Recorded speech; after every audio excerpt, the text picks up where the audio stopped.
魚遊春水係一段好形象表現一啲魚喺水裏邊嬉戲快樂咁樣遊玩嘅一個情景。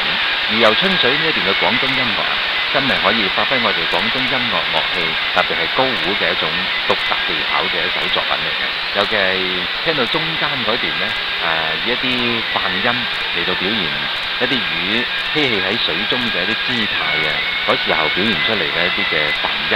高胡所演奏嘅技巧同埋內容係一致嘅，互相吻合，好有情趣。